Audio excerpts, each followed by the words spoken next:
days. You know, it depends upon the day.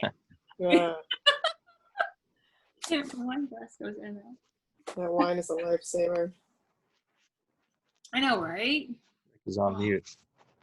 Do I sound normal now? There you go. Yeah. Okay. Normal? What's normal for Rick? Yeah, what's normal? Good point. Sorry about that, guys. I don't know what happens to my computer, but every now and then I just get this like crazy thing that happens. So Sergio, let me try to answer the other question about the notes section. So the simple answer is yes, we can see those notes, but the system isn't essentially set up to notify it. So it's not set up to notify us that you put a note in there. So the only way I would actually know that to go and look for a note is if you said to me, "Hey Rick, I left you a note," and then I'd have to go look at it. The system doesn't have that capability. It's Yeah, not right. that we And can't. It's not that we can flip on a switch and make it do it, Right. but it just doesn't have the capability. A two-way messaging system.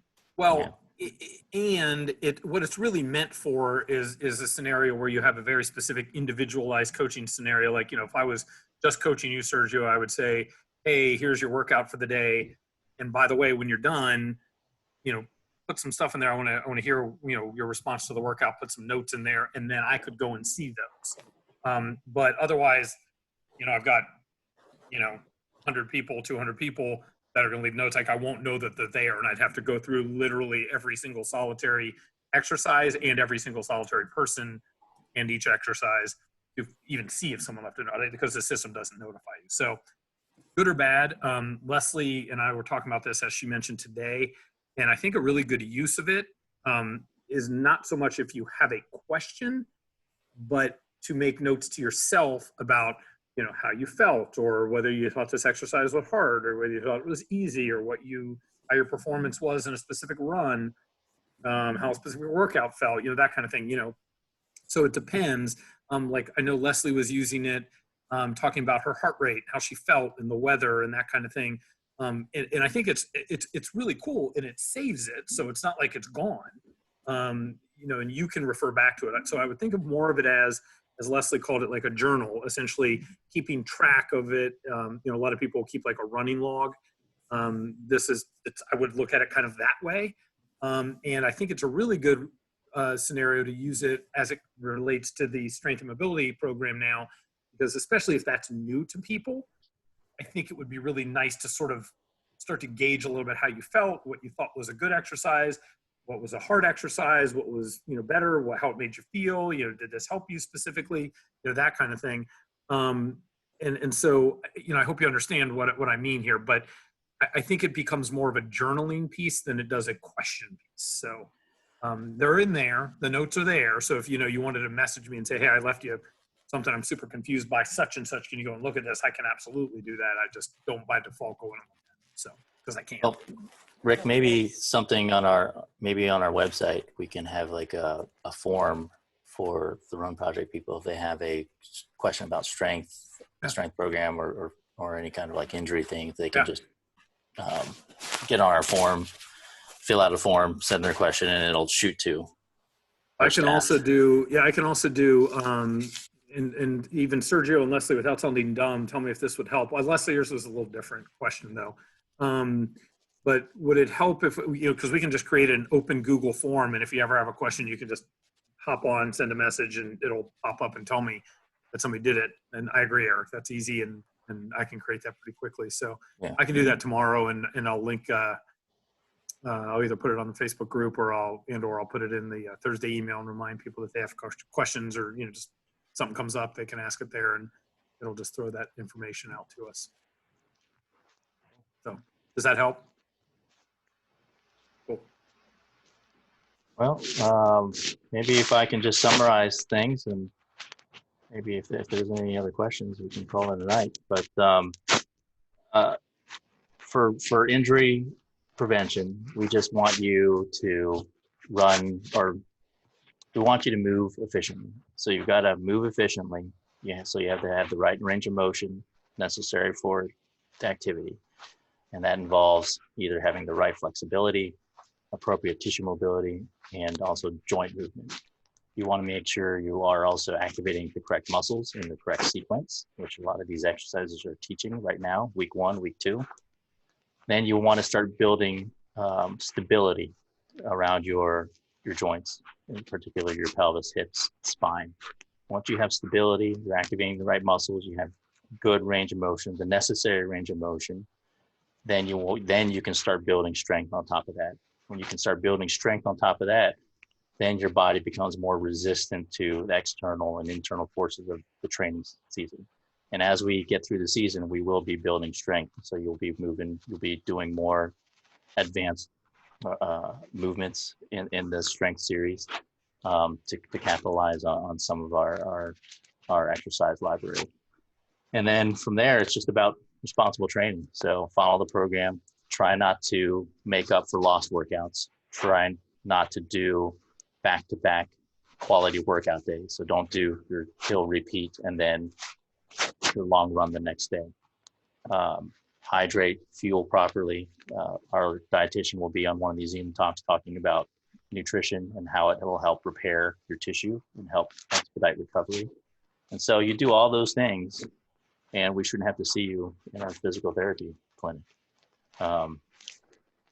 unless you want to work on performance. And then that's a whole other topic where we'll break down other aspects of your movement and training and strength and running form, walking form, and work on performance. So that's my take on injury prevention. Guys, Eric brought up a really good point that I hope everyone heard him say it, but that is, don't try to make up a run or necessarily restructure your week of training. I mean, I get it. People have commitments, work and families and all that stuff. And sometimes, you won't be able to make a certain workout, or that doesn't fit on Tuesday and you do it Wednesday or something like that. But yeah, be very, very cautious about 2 things Eric said. One is, don't do workouts like harder workouts back to back. So don't do, hill repeats on Tuesday and then be like, oh, I can't get my long run on Saturday, so I'm going to do it on Wednesday, and you're just going to blow up. I mean, that is a no-no. So be very careful about making sure, harder workouts are spaced appropriately.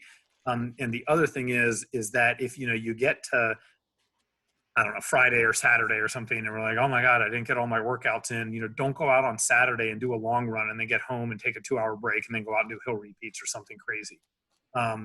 And I'm saying this a little tongue in cheek, but I'm also saying it seriously because it happens. But I mean, believe me, I've had people ask me, hey, is it okay if I do my long run and my workout today? And I'm like, no, probably not.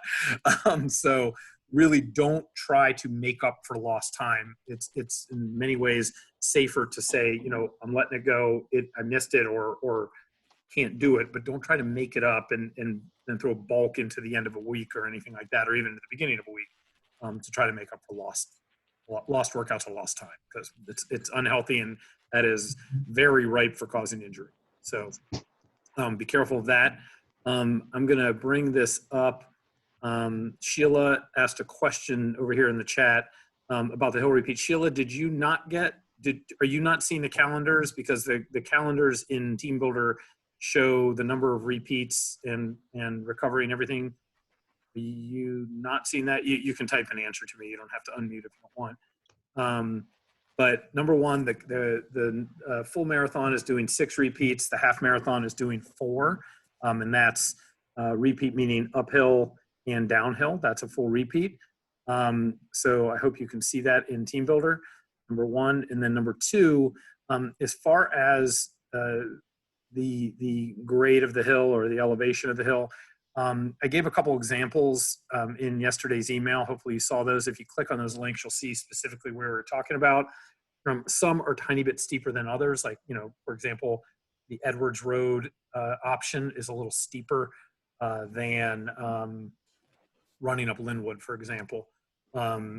So it's think a little bit less about what the specific elevation should be and focus on effort and the number of them, and try to do them strongly. If you aren't going to be in Hyde Park, Oakley, Mount Lookout, that kind of thing, or you can't go to Old Park or whatever, you can probably gauge a little bit. In the past we've done these mostly at Old Park, and you can kind of gauge that hill. It's probably somewhere between 5 and 8% grade, and that's reasonable. I mean, after you get above 10, it starts to get pretty aggressive, and the steeper the hill, and meaning the stronger the elevation or the incline, is when you need to dial back the effort a little bit, because that effort will down. You'll slow down for all intents and purposes, and that's fine too. So if you only have a steeper hill, like I saw Heather make a comment that she had a steeper hill in her neighborhood, it's not that a steeper hill will not work. Just be very careful about how you're approaching steepness, because as steepness gets steeper, a lot of people continue to try to just keep that same pace or whatever it is. So again, think effort, not pace. Your effort going uphill should be about an 8 out of 10 ish, give or take. 7 if it's super hot, you're uncomfortable, whatever. And then you should be able to recover downhill easy. Make sure you watch the link to the videos in there. So within the exercise, there's a link to a video that Eric and I did the other day, where we talk a little bit about mechanics of running uphill and mechanics of running downhill. And be very cautious of running downhill. A lot of people say, oh, here I am, I'm going downhill. This is easy, and they take off and they go hard. There's all kinds of risk associated with that, and there's also risk associated with poor form going downhill. So just be smart, but don't necessarily focus on just trying to get super steep or anything like that. A middle grade kind of hill where you can definitely tell there's an incline without it being aggressively hard should be a good choice. Yeah, and if you're new to running hill repeats, try not to do anything too steep, because again, that's a recipe for injury.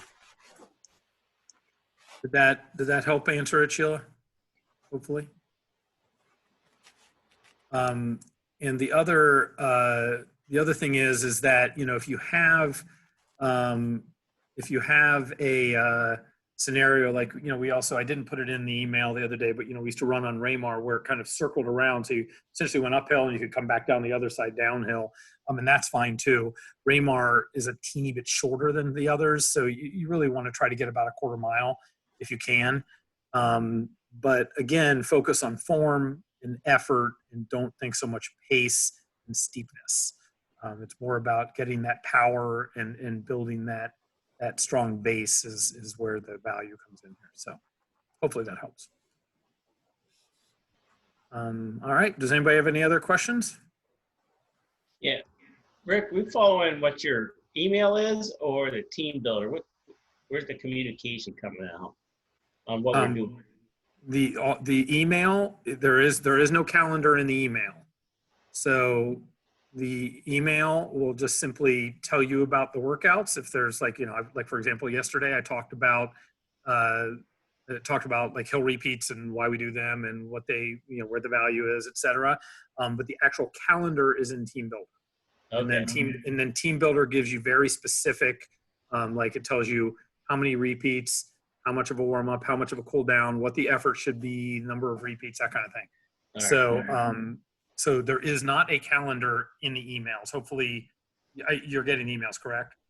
Yeah, but I didn't know which one to follow, because I was only in Team Builder once when you first mentioned it. So yeah, I'll look at that now. Yeah, there is no calendar in my emails. I'm purposely eliminated the calendar from the emails just so there wasn't any confusion. So all you're going to see in the emails is sort of a description. It is going to tell you kind of what the upcoming week looks like, and what we'll be doing, what the Tuesday workout is, what a Thursday if we're doing something, what that is, and then Saturday mileage, that kind of thing. But there's not a calendar in the emails anymore. So there's everything is being delivered via Team Builder. So to find what the workouts are and all the details, everything's in Team Builder. All right, good. Thanks. Yeah, sure. No problem. All right. Does anybody else have any questions? Paul, you look very curious. Paul, are you clicking on your I did it button on every single Team Builder workout that you've successfully checked it off? No, I'm actually not following that exactly right now because I've got a marathon coming up and I'm following my own plan right now, but you should have said yes, dude. Just said yes. What marathon? Just lie, Paul. Just lie. But I That will was a be gimme. at some point I will be following it. Yes, I believe in it.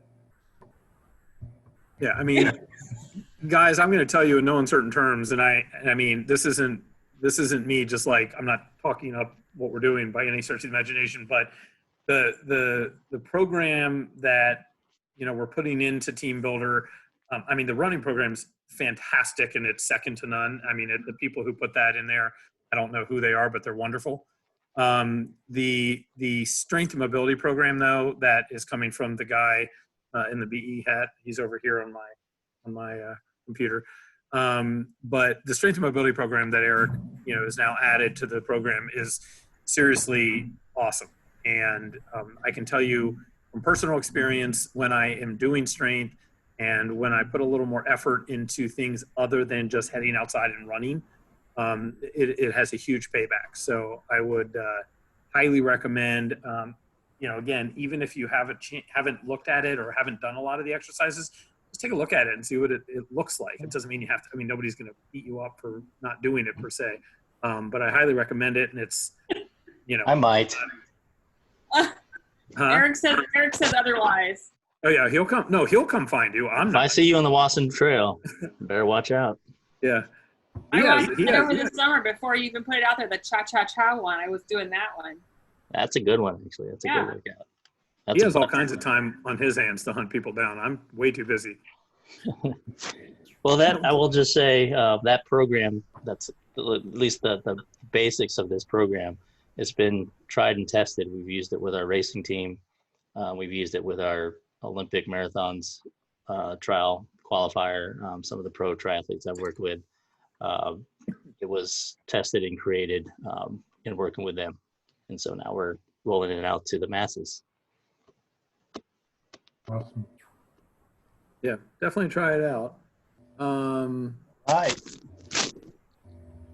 Kathleen, I see. Oh, Kathleen just asked me that question. Kathleen, I'll send you a message. I see your question. I'm assuming everybody on here is getting the Team Builder or got the Team Builder email.